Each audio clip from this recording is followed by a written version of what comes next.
विश्वानिदेव सवितरुदूतानि पराशुवेद भद्रं तन्नयासु। ओम भद्रं कर्णेभिः शृणुयाम देवा भद्रं पश्येमाक्षभिर्यजत्राः श्रीरङ्गैस्तुष्टुभासुस्तनूभिः व्यशेमहि देवहितं यदायुः। ओम वेद प्रेमियों सुधी श्रोताओं, संप्रति हम सब ऋग्वेद के अष्टम मंडल के 23वें सूक्त के 21वें मंत्र की व्याख्या में प्रवेश करने जा रहे हैं। देवता अग्नि और शीर्षक है अग्नि उपासना के सत्परिणाम। अब संबंधित मंत्र का सर्वप्रथम सत्वर पाठ हो जाए। यो अस्मै हव्यनादिभिराहृतिं मर्तविधत् भूरिपोषं सधत्ते वीरभद्यनाः। इस 21वें मंत्र में अग्निदेव को आहुति प्रदान करने, उनकी उपासना करने का सत्परिणाम क्या होता है यह बताया गया है। यह मर्ता जो मानव हव्यदाति भी अग्नि को हव्य प्रदान करने वाले ऋतुजों के माध्यम से अस्मयी इस अग्नि को आहुति अविधत प्रदान करता है। सह वह मानव भूरि पोषम, भूरि माने बहुत अधिक, पोषम माने पुष्ट अन्न को पाता है और वीरवत यशः धत्ते और वीर संतानों सहित परम यश को प्राप्त करता है। तो जो यजमान ऋतुजों के माध्यम से अग्निदेव को आहुति प्रदान करता है, वह परम पोषक पुष्ट अन्न को पर्याप्त मात्रा में प्राप्त करता है और इसके साथ ही वीर संतानों सहित सत कीर्ति सुयश को प्राप्त होता है। इन अग्निदेव को जो मनुष्य आहुतियाँ दिव्य चढ़ाता है, वह पुष्ट अन्न संतान वीर त्यों सुयश लोक में पाता है। ओम 8, 23, 22 देवता अग्नि शीर्षक अग्नि उपासना का कथन और संबंधित मंत्र का सर्वप्रथम सत्स्वर पाठ हो जाए।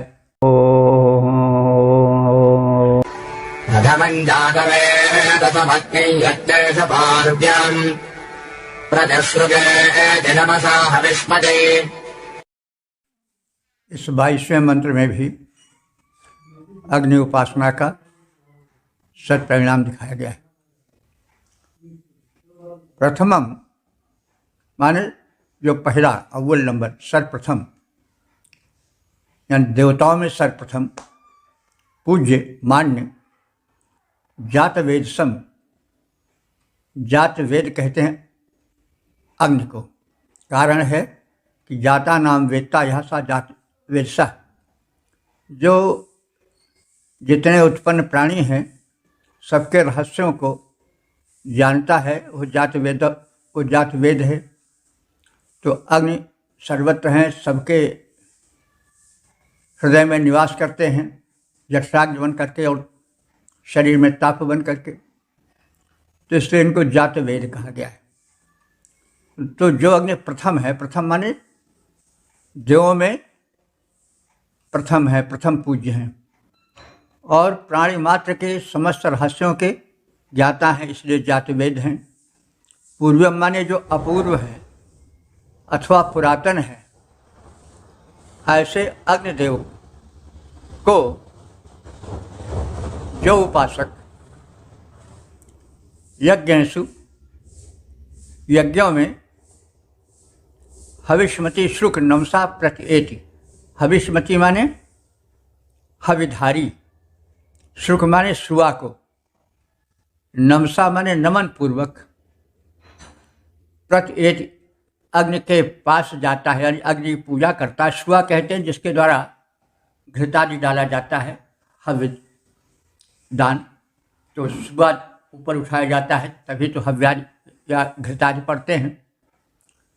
तो शुआ उठाया जो जाता है, इसका मतलब हुआ कि यज्ञ में जो सुआ माने जिससे कि घृताहुति दी जाती है, उस पात्र को ऊपर उठाकर यज्ञ करता है, अग्निदेव उसके मनोवांछित को पूर्ण करते हैं।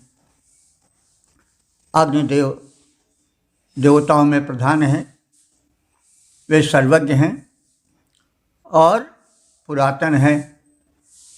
अग्नि सबसे प्राचीन है। अन्य जो देवता हैं, सूर्य, चंद्र, पृथ्वी, वायु आदि, उनसे पहले अग्नि ही विद्यमान थे ऊर्जा के रूप में। वो ब्रह्म में व्याप्त ऊर्जा हो और ब्रह्म के माध्यम से स्थानांतरित जो अन्य ऊर्जा है वो सब अग्नि ही है। और इस प्रकार से जो अग्नि है वो सर्वप्रथम है, क्योंकि ऊर्जा आई तभी ब्रह्मांड बना। ब्रह्मांड कहा जाता पहले कंचे के बराबर था, लेकिन उसका जब भार अधिक होने लगा तो अग्नि के माध्यम से उसमें विस्फोट हुआ और इसके साथ ही साथ ब्रह्मांड रचना की प्रक्रिया प्रारंभ हो गई। सूर्य, चंद्र, नक्षत्र, ग्रह आदि बनने लगे सब, और अभी तक यह क्रम चल रहा है। वैज्ञानिकों का, विद्वानों का कहना है कि ब्रह्मांड विस्तार अब भी हो रहा है, यानी नए नए लोग अब भी बन रहे हैं और न जाने कितने समय से बनते आ रहे हैं। तो अग्निदेव देवताओं में प्रधान है, वे सर्वज्ञ हैं और सबसे प्राचीन है, पुरातन है। यज्ञों में हवयुक्त सुआ के साथ नमन पूर्वक जो उपासक इन महान अग्नि की उपासना करता है और एतदर्थ उनके समीप जाता है, वह मनोवांछित पाता है।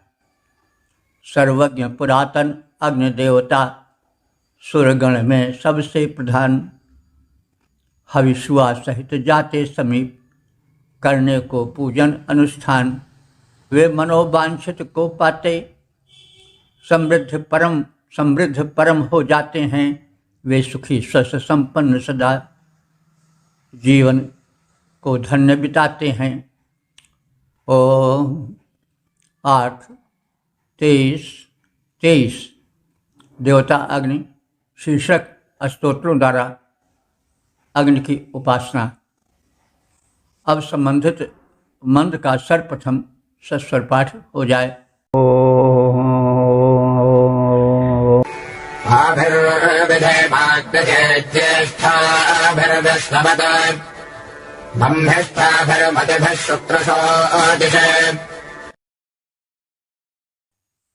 इस 23वें मंत्र में यह कथित है कि हम अग्नि के उपासक हैं और अग्नि की उपासना विधिवत करते हैं। ये अग्निदेव कैसे हैं? शुक्र, यानी शुद्ध तेजस्वी हैं। सूर्य से मने तेज से परिपूर्ण हैं। ऐसे अग्नि देवता के लिए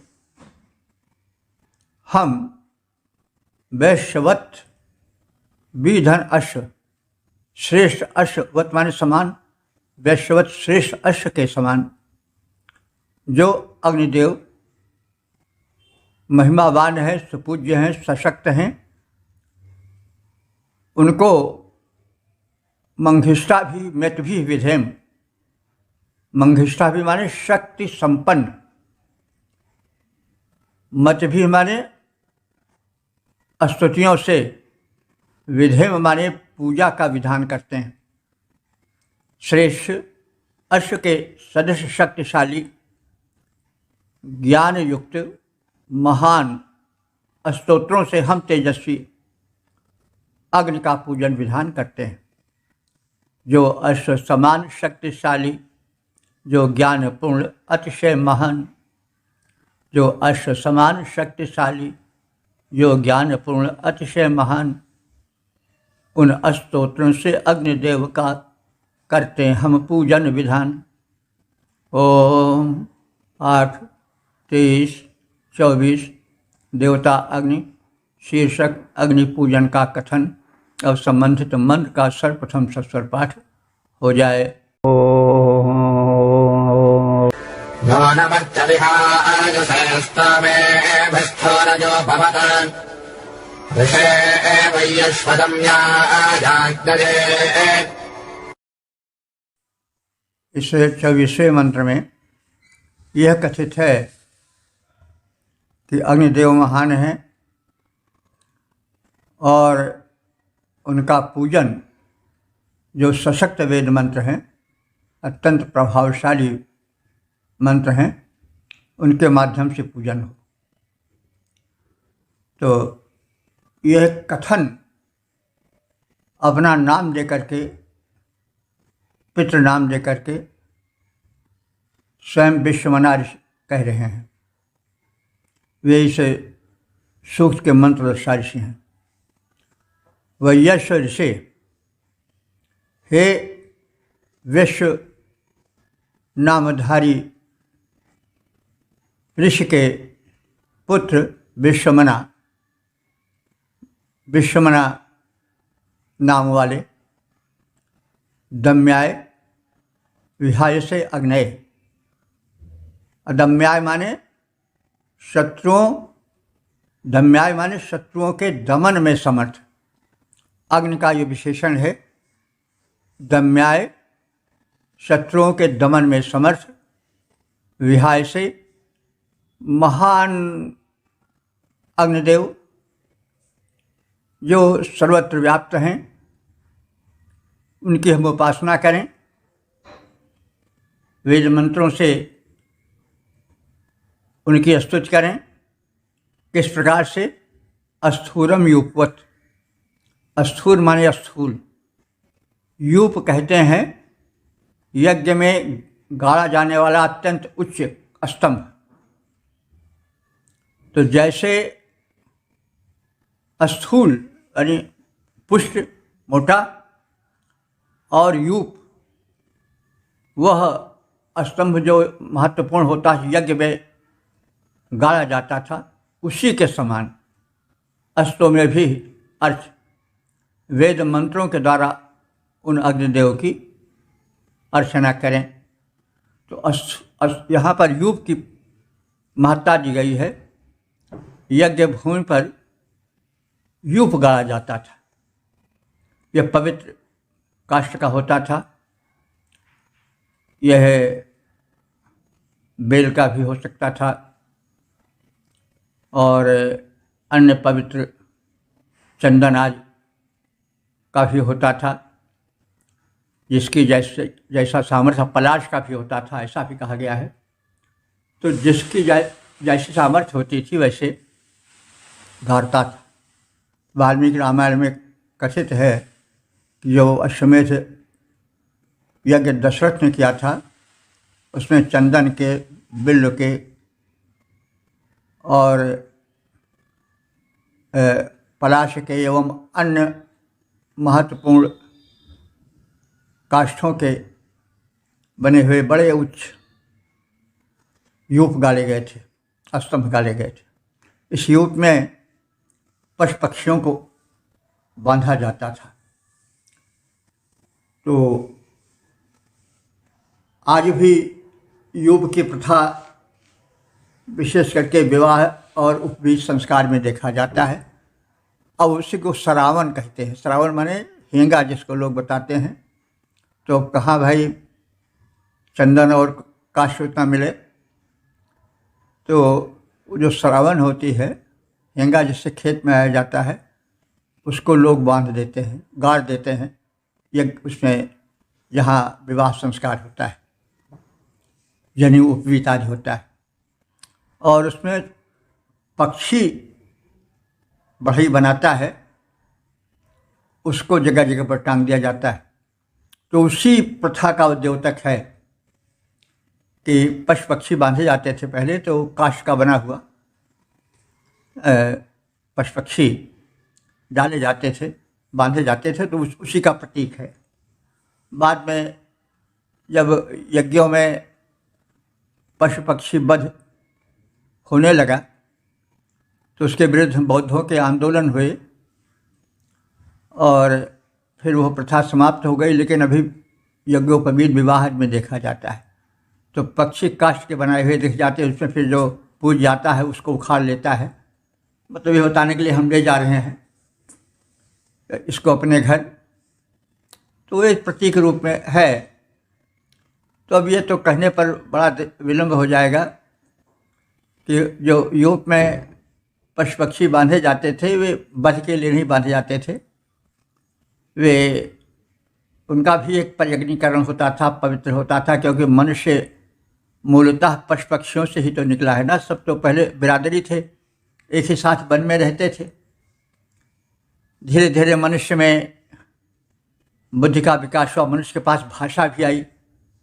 यह भाषा वाणी जो है अन्य प्राणियों में नहीं है, वे स्वर निकाल सकते हैं लेकिन उनमें बोलने की शक्ति नहीं है। तो मनुष्य में बोलने की शक्ति थी, इसलिए भाषा का आविष्कार हुआ और उसकी जो बनावट है वो भी बड़ी अनुकूल है। 2 हाथ हैं जिससे वो हथियार ग्रहण करके अपनी रक्षा कर सकता था, पशु पक्षियों को पकड़ सकता था। भोजन, अब ऐसा बताया जाता है कि पहले मनुष्य भी पशु पक्षियों के या पशुओं के, हिंसक पशुओं, हिरण, शेर, सिंह आदि के साथ रहता था। तो आत्मरक्षा में भी और शिकार करने में भी वह जो है वह हाथ से उठा करके पत्थर फेंकता था। वहीं से विज्ञान का प्रारंभ हुआ, वहीं से आविष्कार हुआ। जब मनुष्य ने भागते हुए शिकार को मारने के लिए एक पत्थर उठाया तो पत्थर उठाना उसका पहला आविष्कार हुआ। तो इसमें उसकी शारीरिक बनावट, उसकी मेधा भी है। आजकल पशु जैसे करोड़ों वर्ष पहले शिकार करते थे वैसे आज भी शिकार कर रहे हैं, लेकिन मनुष्य में विकास इसी क्रम में हुआ। फिर क्या है, उस पत्थर को नुकीला बनाने लगा जिससे वो प्रविष्ट हो सके शिकार के शरीर में जल्दी। तो अब तो जगह जगह पर ऐसे शोध से मिलते हैं जहाँ तहाँ नुकीले पत्थर को नुकीला बनाने लगा। ये उत्तर पाषाण काल में हुआ। बाद में विकास का इतिहास देखा जाता है तो आता है कि पहले उसने पत्थर का प्रयोग किया। शिकार करने में, आत्मरक्षा में भी कोई सामने आया तो पत्थर से उस पर प्रहार किया, और शिकार में भी। बाद में उसको अधिक तीक्ष्ण बनाने के लिए, नुकीला बनाने के लिए उस पत्थर को तराशा, क्योंकि ऐसे शोध में मिले हैं नुकीले पत्थर। तो वे उसको उत्तर पाषाण काल कहा गया। विकास को जब बांटा गया तो पहले पूर्व मतलब पाषाण काल, फिर उसके बाद उत्तर पाषाण काल, जबकि पत्थरों को नुकीला बनाया गया। फिर उसके बाद और धातुएं मनुष्य ने खोजी, फिर तीर तलवार आज का ज़माना आया। फिर अब तो एकदम बम और सब मिसाइल्स का बनने लगे, विकास है। तो वही बात कही जा रही है। वो जो बात हुई वो गाड़ने के योग की, तो पशु पक्षी, हम तो यही कहेंगे, और भी कुछ लोगों का कथन है, भाष्यकारों का, कि यज्ञ को जब अध्वर कहा गया है तो उसमें हिंसा नहीं हो सकती है। तो इसलिए जो बात हमने प्रारंभ किया, पशु पक्षियों के बीच से हम नगर बसाना प्रारंभ किए, तो हम अपने पुराने साथियों को भूल नहीं सके थे। तो इसलिए हम उनके कल्याण के लिए भी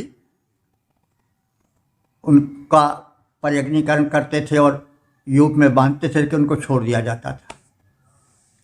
वध नहीं किया जाता था। वध तो फिर बाद में जब पुरोहितवाद हावी हो गया, बड़े बड़े यज्ञ तो राजा महाराजा करा सकते थे, उनसे धन पाने की ज्यों ज्यों कामना बढ़ने लगी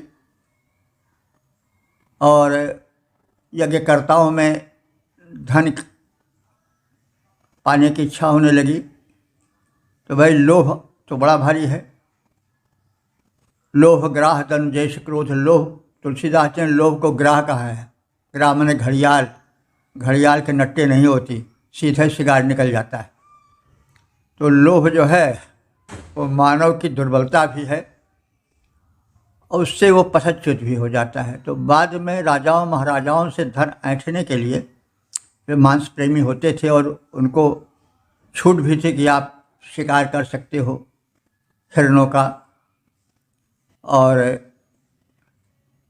मांस भी खा सकते हो, क्योंकि मांस से कुछ उग्रता आती है, तो युद्ध में उग्रता भी आवश्यक होती है। तो उसका एक इतिहास है। फिर बाद में वो रूढ़ हो गया, वैदिक हिंसा हिंसा भोज आज सिद्धांत बने। तो जो बौद्ध हैं वे वेद शायद न पढ़े रहे हों, या गौतम बुद्ध जिन्होंने इसका यानी बौद्ध धर्म स्थापित किया, हो सकता है वेद न पढ़े रहे हो। तो जो यज्ञ हो रहा था उसी यज्ञ को उन्होंने वेद मान लिया, उसी यज्ञ को उन्होंने वेद मान लिया और फिर वेद का विरोध किए। ये फिर विरोध चलता रहा, उससे देश को बड़ी हानि हुई, सांस्कृतिक पतन हुआ और वेद को सामान्य गण नहीं समझते थे और उसके प्रति अच्छी भावना नहीं लाए और वेद उपेक्षित होता रहा। हालांकि एक वर्ग ब्राह्मण वेद को सुरक्षित रखा, आज सुरक्षित है, उसमें क्षेपक का प्रवेश नहीं हो सका क्योंकि अक्षर तक गिन लिए गए हैं। यह ब्राह्मणों की बड़ी भारी देन है देश को कि एक कल्चर उन्होंने सुरक्षित कर लिया। तो अब यहाँ यूप की बात कही गई है, तो यूप को बड़ा पूज्य माना गया है, तो अग्नि यूपवत पूज्य हैं। तो यूप का संक्षेप हमने रूप बता दिया। तो उस यूप की पूजा पहले होती थी, आज भी पूजा होती है। तो स्थूल यूप की तरह अस्तों में भी माने स्तुति मंत्रों द्वारा हे उपासको अर्च, उनका पूजन करो, उपासना करो। हे जितेंद्र, हे विश्व ऋषि के पुत्र विश्वमना ऋषि, शत्रुओं के दमन में सक्षम महान अग्नि का स्थूल यूप के समान सशक्त मंत्रों से पूजन करो। यानी जैसे यूप को पूज्य मानकर उसका पूजन किया जाता है, वैसे तुम इस अग्नि की भी श्रद्धा सहित पूजा करो। हे वैश्यपुत्र ऋषि विश्वमना, हे वैश्यपुत्र ऋषि विश्वमना, तुमसे अनुरोध हमारा है। तुम इंद्रिय जित ज्ञानी ऋषि हो, जानता सत्य जग सारा है। जो शत्रु दमन में सक्षम है, जो अग्नि देवता हैं महान, पूजे जाएं उन मंत्रों से जो यूप सदृश हैं शक्तिमान। ओम वेदप्रियों सभी श्रोताओं, संप्रति हम सब ऋग्वेद के अष्टम मंडल के 23वें सूक्त के 25वें मंत्र की व्याख्या में प्रवेश करने जा रहे हैं। मंत्रद्रष्टा ऋषि वैश्व, देवता अग्नि और शीर्षक है सुरक्षार्थ अग्नि पूजन का कथन और संबंधित मंत्र का सर्वप्रथम सस्वर पाठ हो जाए। अतिथिम्बानुषाणाम् शोलम् वनस्पतीनाम् विप्रा अज्ञमवसे प्रथमेणते। 125वें मंत्र में रक्षार्थ अग्नि की उपासना का कथन है। अग्नि की महत्ता बताई गई है और कहा गया है कि कल्याणार्थ अग्नि की उपासना अवश्य हो। मानुषाणाम अतिथिम वनस्पतीनाम सूनुम प्रत्नम अग्निम। तो अग्नि कैसे हैं? मानुषाणाम अतिथिम, जैसे मनुष्यों के मध्य घर में आया हुआ अतिथि पूज्य होता है, वैसे अग्नि पूज्य हैं। अब देखिए, अतिथि का एक उदाहरण दिया जा रहा है कि महान अग्नि की पूजा वैसे ही लगन से होनी चाहिए जैसे घर आए मेहमान की होती है। तो वैदिक युग में अतिथि की पूजा बहुत महत्वपूर्ण होती थी, उसको बहुत ऊंची मान्यता प्राप्त थी। तभी तो मातृदेवो भव, पितृदेवो भव के साथ साथ अतिथि देवो भव भी कहा गया है। अतिथि तुम्हारे लिए देवता हो। तो जिस प्रकार से मानुषाणाम अतिथि, मनुष्यों के घर में आए हुए अतिथि पूज्य होते हैं, वैसे हे अग्निदेव तुम पूज्य हो। वनस्पति नाम सूनुम, तुम वनस्पतियों के सून माने पुत्र हो, यानी वनस्पति से काष्ठादि से अग्नि उत्पन्न होती है, इसलिए वो काष्ठों की संतान है। और प्रत्नम, प्रत्नम माने प्राचीन हो, तुमसे अधिक प्राचीन कोई नहीं है। तो ऐसे अग्नि को विप्राह, विप्राह माने विद्वज्जन, ब्राह्मण से नहीं तात्पर्य है। ब्राह्मण तो ऋग्वेद में एक वर्ग था, कोई जाति विशेष नहीं थी। जो ज्ञानी होता था वो किसी भी वर्ग का क्यों न हो पूज्य होता था। तो विप्राह माने ज्ञानी जन, अवश्य माने रक्षा हेतु, ईडते माने पूजा करते हैं अग्निदेव की। मनुष्यों के अतिथिवत पूज्य, वनस्पतियों से उत्पन्न उनके पुत्र स्वरूप पुरातन अग्नि की उपासना विद्वज्जन अपनी सुरक्षा के लिए करते हैं। जो अग्नि देवता मनुजों में हैं, अतिथि सदृश पूजा पाते। जो अग्नि देवता मनुजों में हैं, अतिथि सदृश पूजा पाते। जो परम पुरातन वृक्षों से उत्पन्न हुए देखे जाते। जो अग्नि देवता की पूजा का विद्वज्जन करते विधान, उन अग्निदेव की पूजा का विद्वज्जन है करते विधान। अपनी रक्षा के हेतु किया करते हैं बहुविधि अनुष्ठान। ओम 8, 23, 26 देवता अग्नि शीर्षक अग्निदेव के सुकृत्य। अब संबंधित मंत्र का सर्वप्रथम सस्वर पाठ हो जाए। महाविश्वान् अभिषतो अभिहव्यानि मानुषान् अग्नेनि दक्षिणपथाधिपरिषे। इस 26वें मंत्र में कथित है कि अग्नि देवता महान हैं, सुपूज्य हैं, समर्थ हैं, अस्तु उनका पूजन अवश्य हो। अग्नि, हे हित में आगे रहने वाले अग्नि देवता, तुम महा विश्वान सतः अभिषक्ष। तुम महा माने तुम महान हो, और विश्वान माने सभी के द्वारा पूज्य हो, सतः अभिषक्ष और सदैव सर्वदा समस्त स्थानों पर तुम व्याप्त हो। मानुषा हव्यान अभि, तुम मानुषा माने मनुष्यों द्वारा प्रदत्त हविष्यान्न को अभिमाने विधिवत भली भांति स्वीकार करते हो।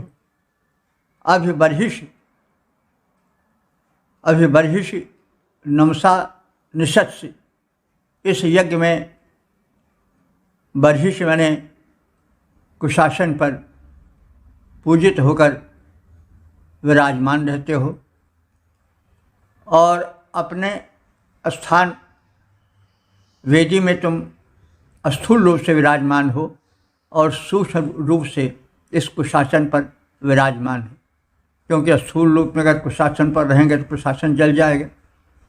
तो देवताओं के दो रूप हैं, एक प्रकट रूप जो स्थूल है और एक सूक्ष्म रूप जो दृश्यमान नहीं है, लेकिन वही उस देवता का प्राण स्वरूप है।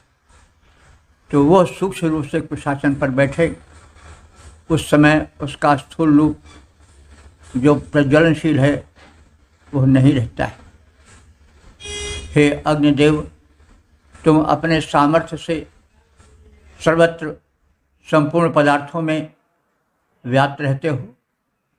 मानवों द्वारा प्रदत्त आहुतियों को सहर्ष स्वीकार करते हो और यज्ञ में पूजित होकर अपने स्थान यज्ञवेदी में विराजमान रहते हो। हे अग्नि तुम्हारी शक्ति अतुल रहते, सब में व्यापक महान करते रहते। स्वीकार मनुष्यों द्वारा अर्पित हविष्यान, तुम शक्तिमान। यज्ञों में तेरा है प्रशस्त पूजन विधान। यज्ञों में पूजित आसन पर आसीन रहा करते सुजान।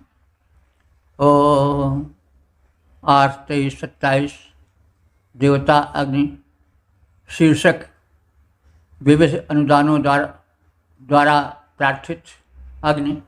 अब संबंधित मंत्र का सर्वप्रथम सस्वर पाठ हो जाए। वं स्वाहा परवं स्वराजः परस्प्रहाः सुवीर्यस्य प्रजापतो यशस्पतः। इस 27वें मंत्र में अग्निदेव से सुख, समृद्धि, संपन्नता और उत्तम संतान तथा सुयश हेतु प्रार्थना की गई। हे अग्निदेव, न हम सबको पूर्वार्या माने बहुतों से वर्णीय माने चाहे जाने योग्य श्रेष्ठ ऐश्वर्य वंश माने प्रदान करो। पुरुषप्रिया प्रजावतः, पुरुषप्रिया माने बहुतों के द्वारा प्रशंसनीय अस्पृहणीय, प्रजावतः माने संतानें प्रदान करो। सुवीर्यस्य यशस्वतः रायः वंश, वंश माने प्रदान करो। क्या रायः माने धन समृद्धि, रई से रायः बना है बहुवचन में। तो हमको बहुत से समृद्धि युक्त प्रशंसित धन दो, और वो धन कैसा हो? सुवीर्यस्य माने अपने श्रम द्वारा कमाया गया हो, और कैसा यशस्वतः यश को प्रदान करने वाला हो। किसी लुटेरे का, डकैत का धन प्रशंसनीय नहीं होता। जो श्रम से प्राप्त धन होता है, ईमानदारी से परिश्रम पूर्वक कमाया गया धन होता है, वही प्रशंसित होता है।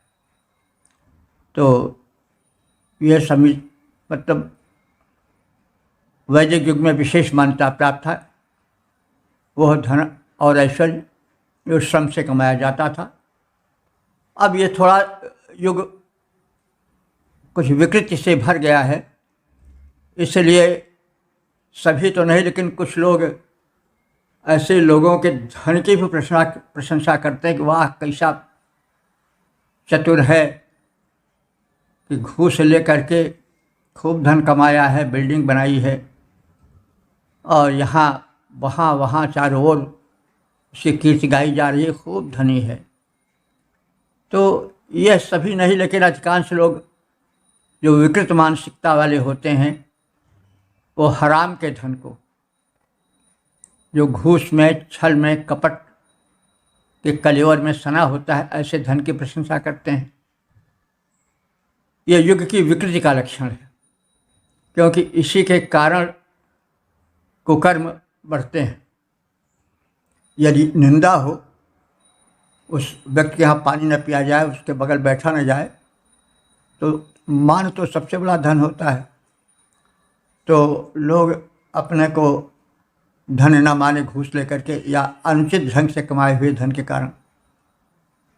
तो यहाँ वैदिक युग में उसी धन की प्रशंसा होती थी जो पसीना बहा करके ईमानदारी से प्राप्त किया जाता था। इसीलिए ऋषि कह रहा है कि हमको राया माने धन, वंश माने प्रदान करो। वो धन कैसा हो? सुवीर्य से, अपने वीर से, पराक्रम से कमाया गया हो और यशस्वतः सबके द्वारा प्रशंसित हो, यश प्राप्त हो। तो बलप्रद यश युक्त धन हमको हे अग्निदेव तुम प्रदान करो। हे अग्निदेव, हमें प्रचुर मात्रा में वर्णीय, उत्तम और बहुतों द्वारा इच्छित और प्रशंसित ऐश्वर्य प्रदान करो, संतानें प्रदान करो, साहस बल द्वारा सुयश और भांति भांति की प्रशंसा से युक्त धनैश्वर्य प्रदान करो। मनोवांछित वैभव इच्छित हो बहुतों के द्वारा, मनोवांछित वैभव इच्छित हो जो बहुतों के द्वारा, धन बल साहस सुजस और संतानों का सुख दो सारा। ओम 8, 23, 28 देवता अग्नि शीर्षक प्रचुर धनेश्वर्य हेतु प्रार्थना। अब संबंधित मंत्र का सस्वर पाठ हो जाए। त्वम्बरो सुषाम्ने जनायचोदयान् सदा वसो रातिञ्जमिष्टसस्पते। इस 28वें मंत्र में धनेश्वर्य की कामना है, लेकिन वो धनेश्वर्य जो पवित्र हो और बहुतों के द्वारा प्रशंसित हो। देखो, वेद में धन की कामना की गई है, क्योंकि अगर धन नहीं है तो व्यक्ति धन्य नहीं हो सकता। लेकिन वो धन ऐसा हो जो कि पवित्र हो, श्रमपूर्वक हो और लोकोपकार में लगे।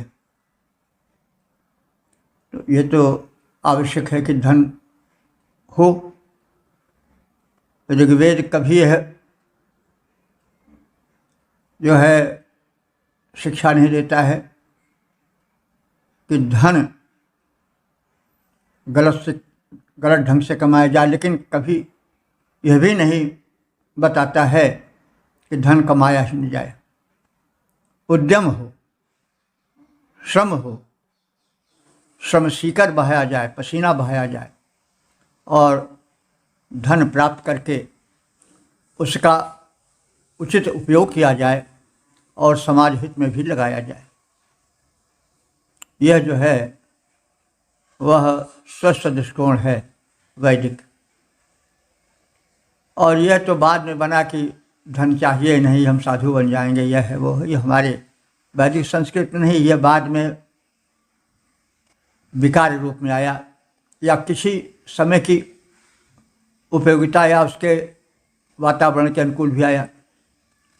क्योंकि मध्य युग में जबकि विदेशियों का शासन दुर्भाग्य के कारण आया, तो धन या लोभ ग्राह की तरह होता है, आदमी विचलित हो जाता है और अपना धर्म परिवर्तन कर लेता है। तो मुगलों के युग में विशेष करके जो धर्म परिवर्तित कर देता था, मुसलमान बन जाता था, उसको बहुत सा धन दिया जाता था। तो अब भाई धर्म रक्षित हो, इसके लिए आवश्यक था कि धन को ठुकराया जाए और कहा जाए कि बाभन को धन केवल भिक्षा। तो धन होना चाहिए, उचित ढंग से कमाया गया हो, ऐसा धन अवश्य घर में हो। लेकिन जो यह बाद में हुआ कि धन नहीं चाहिए, जो जितने धन त्याग सके उतने महान है। तो यह एक युग की मान्यता है, क्योंकि उस युग में अगर व्यक्ति का दृष्टिकोण धन वाला हो जाए तो धन पा करके वो धर्म परिवर्तन कर लेता था। तमाम लोग धन कुछ ज़बरदस्ती किए, कुछ लालच में किए। मुसलमान ज़्यादा बने, कुछ क्रिश्चियन भी बन गए बाद में, अंग्रेज़ों के शासनकाल में। वो धन का लालच खाते थे। आज भी ऐसे हैं क्रिश्चियन जो कि ज़बरदस्ती तो नहीं करते, लेकिन धन की लालच का लालच दिखा करके शादी विवाह करके वे विशेष करके गरीबों पर टूटते हैं और उन्हें क्रिश्चियन बना देते हैं।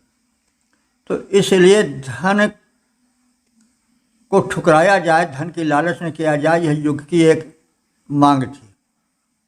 लेकिन धन कमाना वैदिक ऋषि को मंजूर था और वह प्रशंसा करता था उस उद्यम की जो धन कमाता था। कुरुन्नेव कर्माणि जिजीविषतं समाः, हम कर्म करते हुए ऐश्वर्य प्राप्त करते हुए 100 सालों तक जिए। तो यह वैदिक संदेश है। तो देखिए, अर्थ करते समय, कोई ग्रंथ पढ़ते समय एक नहीं कई बातों का ध्यान दिया जाना चाहिए।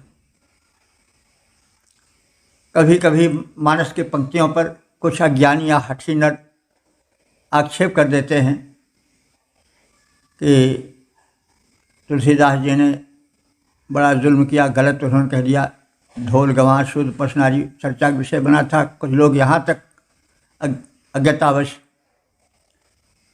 नीच वाणी निकालने लगे कि मानस के उस अंश को जला दो।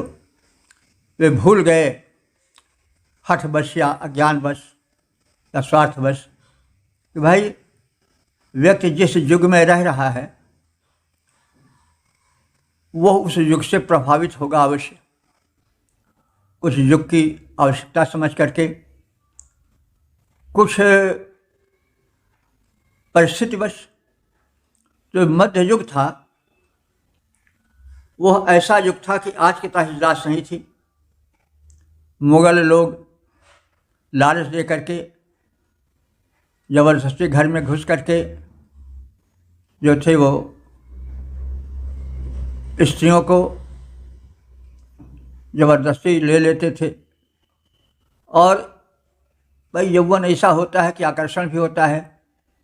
तो किसी युवती ने किसी युवक को देखा, थोड़ा सा उसके रूप पर लालायित हुई कि तत्काल प्रेमवश, आग्रहवश, हठवश या उन्मादवश वह उस तुर्क के साथ या मुसलमान साथ भाग जाती थी। तो यह एक बड़ी बुरी स्थिति होती थी। तो स्त्रियों को वश में रखने के लिए यह बात कही गई होगी,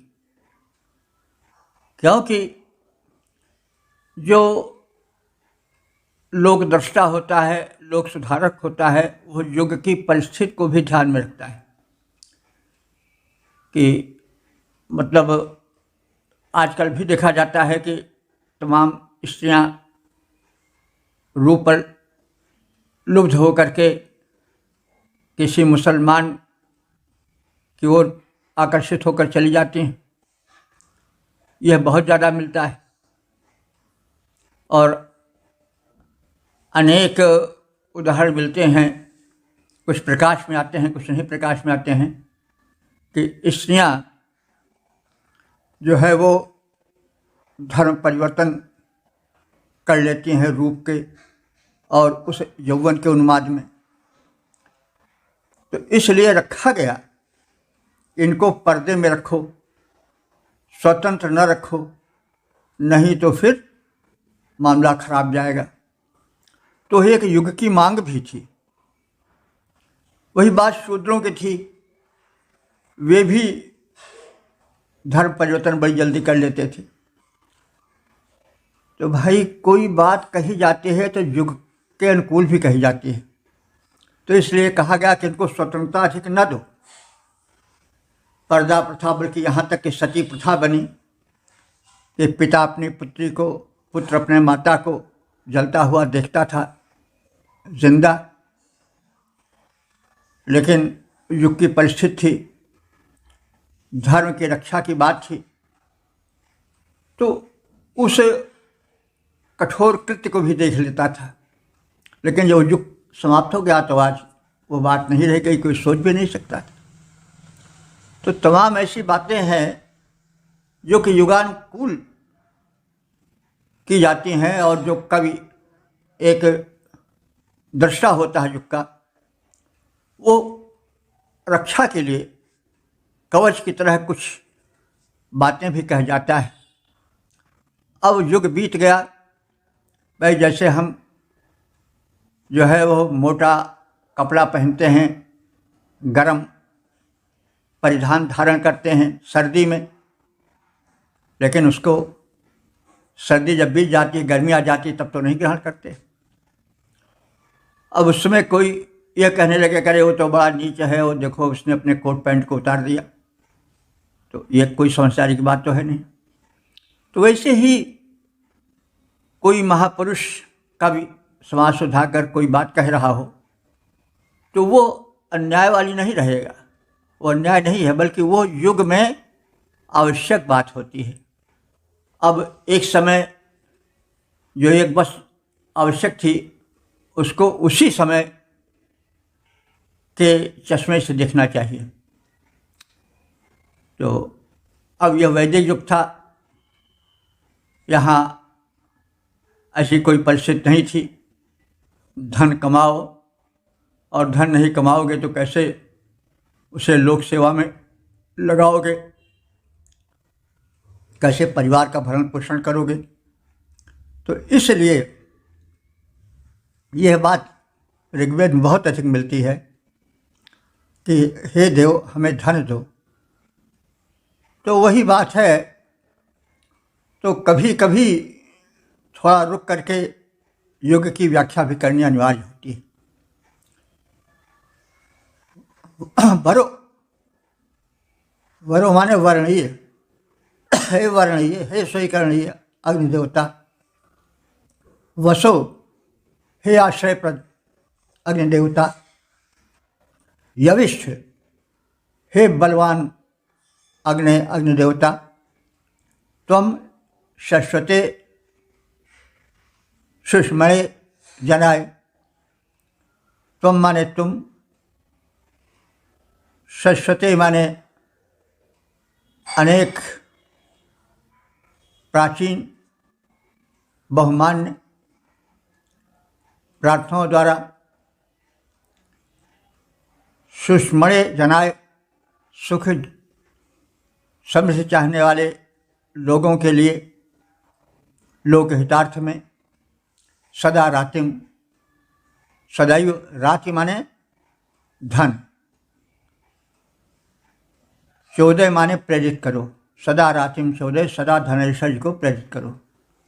तो हे वर्णीय, हे आश्रयदाता, हे परम बलिष्ठ अग्निदेव, तुम स्तुतिकर्ता उपासकों के हितार्थ सदा प्रचुर धनैश्वर्य प्रदान करते रहो। वर्णीय आश्रयप्रद बलिष्ठ हे अग्निदेव, तुम हो महान स्तुतिकर्ता, भक्तों के हित ऐश्वर्य प्रचुर कर दो प्रदान। ओम 8, 23, 29 देवता अग्नि शीर्षक धन वैभव हेतु प्रार्थना। अब संबंधित मंत्र का सर्वप्रथम सस्वर पाठ हो जाए। ब्रह्मिदु प्रचोदयत्वं भवतावतेर्षाः महाराजस्सादिवद्ध्ये अपादधे। इस 29वें मंत्र में यह कथित है कि अग्निदेव महान हैं, वे पुरुषार्थ के हेतु हैं और पुरुषार्थ के माध्यम से धन प्रदान करने वाले हैं, महान देवता हैं। वग्ने, हे हित में आगे रहने वाले अग्निदेव, तुम ही माने तुम ही सुप्रतुः माने उत्तम रीति से धन के प्रदायक हो। तुम न माने हम सबको, गोमती माने गोधन से युक्त ईशा माने अन्न धन प्रदान करो। महाराया, महान राय माने धन, महान धनों को प्रदान करो। और रातिम अपावृद्धि, हमें धन वैभव प्रदान कर वृद्धि दो। हे अग्निदेव, तुम ही उत्तमतापूर्वक प्रचुर धन प्रदायक दानी हो। तुम हमें गोधन, अन्न धन और प्रचुर वैभव प्रदान करो। हे भगवान, एकमात्र तुम ही इस जग में हो दाता महान। गो और अन्न के साथ विपुल वैभव हमको कर दो प्रदान। देखो भैया, देवता या भगवान कोई साक्षात तो देखे नहीं जाते हैं। हम किसी को प्रतीक बना करके उससे मांगते हैं। कहीं मूर्ति है, कहीं वैसे है, अल्लाह अकबर कहते हैं, तुम ही सब कुछ दे सकते हो। कहीं किसी से तो वो तो प्रतीक मान करके बात कही जाती है। वैसे उस भगवान को तो कोई देख नहीं सका। हाँ का जानो राम को नैनो कबो नदी, कबीर का कथन है कि हल्का कहूँ तो झूठ और भारी कहूँ तो बह डरो, और हल्का कहूँ तो झूठ, मैं का जानो राम को नैनो कबो न दीठ। तो ये जो भावना है, अग्नि में अनंत गुण हैं, ऊर्जा है। तो जैसे लोग मंदिर मस्जिद में कहते हैं, वैसे यहाँ भी कहा जा रहा है, निवेदन किया जा रहा है। और निवेदनों से तो यह बड़ा स्वाभाविक निवेदन है। तो इस तरह से ये धारणा ना हो कि ऋषि क्या कह रहा, आग से मांग रहा है, पानी से मांग रहा है। तो भाई, जब मांगते हैं लोग पत्थर से, और एक मस्जिद के पत्थर के घेरे से काकर पाथर जोड़ के मस्जिद नहीं बनाए, तो जब उससे मांगते हैं तो ये तो भाई उसको तो किसी ने देखा नहीं, धारणा करके उसमें ईश्वर तो स्थापित करके मांगा जाता है। लेकिन जितने ऐश्वर्य स्थापित करने वाले हैं साधन, उनमें अग्नि तो सबसे निकट के है ही है। जो हम अग्नि देखते हैं वो तो उसका बाह्य रूप है, जो सूक्ष्म रूप है वो चेतन है, वो सब कुछ देखने वाला और करने में समर्थ है। इसलिए हम उसको उसी रूप में जाने और माने। ओ 8:23:30 देवता अग्नि शीर्षक मित्र वरुणादि देवों को यज्ञ में लाने हेतु प्रार्थना और संबंधित मंत्र का सर्वप्रथम सस्वर पाठ हो जाए। अग्ने त्वयि यथा अस्या मित्रवरुणावः यदा वाना सम्राजा बोधदक्षसा। इस 30वें मंत्र में, जो कि समापन का मंत्र है, इसमें अग्नि देवता से यह प्रार्थना की गई है कि वे हमारे यज्ञ भूमि पर मित्र और वरुण इन देवद्वय को अवश्य लावे। मित्र और वरुण ये महान देवता थे उस युग के, और ये वास्तव में आदित्य मंडल के सदस्य हैं। मित्र सूर्य का ही एक रूप है, और वास्तव में सूर्य ही पर सृष्टि आधारित है, पृथ्वी आधारित है, उसका जीवन आधारित है। और जो मिस्र की सभ्यता पुरानी मानी जाती है, इजिप्शियन कल्चर, उसमें मित्र देवता ही मित्र नाम से पूजित हैं। वहाँ जो प्रधान देव था पूज्य, वो मित्र था। और अग्नि की पूजा तो पारसी लोग करते ही हैं। अहुर मजदा उनके मुख्य देवता हैं। तो असुर महत वो जो हैं वरुण देव के ही प्रारूप हैं, ऐसा विद्वानों का कथन है। तो अहुर मजदा उनके असुर महत, असुर का अहुर हो गया है मजदा का महत। तो असुर शब्द पहले ऋग्वेद में मुख्य देवताओं के लिए कहा जाता था, वरुण को असुर कहा गया है। तो ये असुर का अहुर हो गया, महत का मजदा हो गया। तो ये पारसी लोग तो पार्श्व के बहुत निकट आर्यों के बंधु थे। बाद में तो जब भाई परिवार में 4 लड़के रहते हैं, 4 अलग हो जाते हैं, धीरे धीरे दूर हो जाते हैं। इतने दूर हो जाते हैं कभी पहचान ही नहीं पाते हैं कि हमारा क्या है, कहाँ है, कैसे है। तो फिर ये तो हज़ारों साल की बात है। लेकिन सूक्ष्म रूप से देखा जाए तो असलियत सत्यता सामने प्रकट हो जाती है। तो मित्र और वरुण ये आदित्य मंडल के महत्वपूर्ण सदस्य थे और यज्ञ में इनका आना आवश्यक था। इसलिए अग्निदेव से प्रार्थना की जा रही है कि अग्नि, हे हित में आगे रहने वाले अग्निदेवता, तुम यशा असि, तुम यशस्वी हो। तो इसलिए तुमसे कथन है कि तुम मित्रा वरुणा आवाह, तुम मित्र और वरुण इन देवोदय को हमारे यज्ञ भूमि पर बुला कर लाओ, क्योंकि तुम देवदूत हो। ये मित्र और वरुण देव कैसे हैं? ये ऋतावा ना, ये जो हैं वो सत्य स्वरूप हैं। ऋतावा, ऋत को कहते हैं सत्य, ऋत यज्ञ को भी कहा जाता है। तो ये स्वयं यज्ञ रूप हैं अथवा सत्यनिष्ठ हैं। और सम्राजा माने सम्यक राजते ही सम्राजा, और ये बड़े ही सुशोभन प्रतीत होते हैं अपने आकृति प्रकृति शक्तिमत्ता के कारण, इसलिए सम्राट है। सम्राट इसीलिए कहा जाता है कि सम्यक राजते सम्राट, उससे सम्राट बना है। तो ये जो हैं देवद्वय वो सत्यनिष्ठ हैं, सुशोभन हैं, सम्राट तुल्य हैं।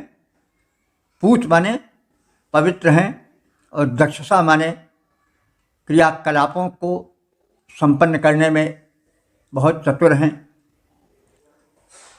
तो और कैसे हैं? ये तेजस्वी हैं, पवित्र करने वाले हैं, पवित्र बल वाले हैं। ऐसे मित्र और वरुण को, हे अग्निदेव, जो हमारे इस यज्ञीय कृत्यों में, यज्ञीय वातावरण में, यज्ञीय महत्ता में बुलाकर लाओ। तो हे अग्निदेव, देवमंडल के मध्य तुम अत्यंत यशस्वी हो। तुम उन मित्र तथा वरुण देवों को इस यज्ञ भूमि में बुला कर लाओ, क्योंकि तुम देवदूत हो, देवों को बुलाने वाले हो। ये दोनों देव अत्यंत तेजस्वी हैं, शक्तिशाली हैं तथा परम पवित्र हैं, इसलिए इनका यज्ञ भूमि पर आना परमावश्यक है। हे अग्निदेव, सूर्यमंडल में यश सबसे बड़ा तुम्हारा है।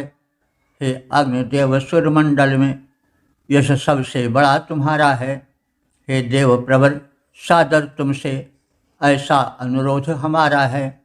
तुम मित्र वरुण, 2 देवों को जो तेजस्वी बलधारी हैं, इस यज्ञ भूमि पर ले आओ, जो उत्तम पावनकारी हैं।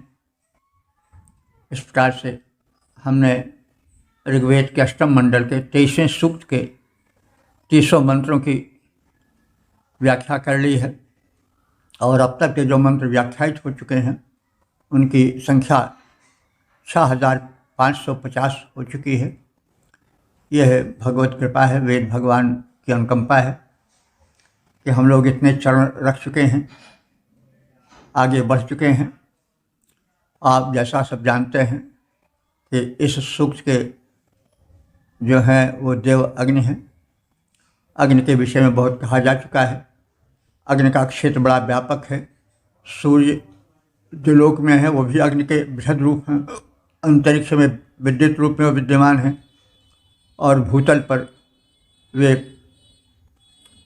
भिन्न भिन्न रूपों में, प्रकाश रूप में, घर के सुरक्षा के रूप में, रसोई में पाक साधन के रूप में, शरीर में जठराग्नि रूप में और ताप रूप में विद्यमान है। ये सर्वव्यापक हैं, इसीलिए जाति वेदस्य हैं, सर्वज्ञ हैं। तो अग्नि की महिमा का गुणगान हुआ है और उनसे यह प्रार्थना की गई है कि वे यज्ञ पूरी कराएं, वे कीटाणुओं को नष्ट करें। और इस वैज्ञानिकता पर ऋषि बहुत देर तक रुका है। कई मंत्रों में कहा गया है कि हे अग्नि देवता, तुम इन राक्षसों का, कीटाणुओं का विनाश करो। ऋषियों को यह भली विधि मालूम था कि सूक्ष्म रूप से कीटाणु तैरा करते हैं घर में, और जहाँ पर अंधकार रहता है वहाँ पर इनकी बस्ती विशेष रूप से रहती है। और जिस घर में दीपक नहीं जलता है वो घर मुर्दा सा, मशान सा दिखाई पड़ता है। तो अग्निदेव प्रकाशित करते हैं, और साथ साथ जब अग्निदेव यज्ञ वेदी में प्रविष्ट करके हव्य ग्रहण करते हैं तो जो उससे धूम निकलता है वो औषधि होता है। कीटाणुओं का जो रोग शोक फैलाते हैं उनका शत्रु होता है। तो इन कीटाणुओं को राक्षस कहा गया है। तो इन राक्षसों के विनाश की बार बार प्रार्थना अग्निदेव से की गई है, क्योंकि रोग कीटाणुओं से बड़ी जल्दी फैलते हैं।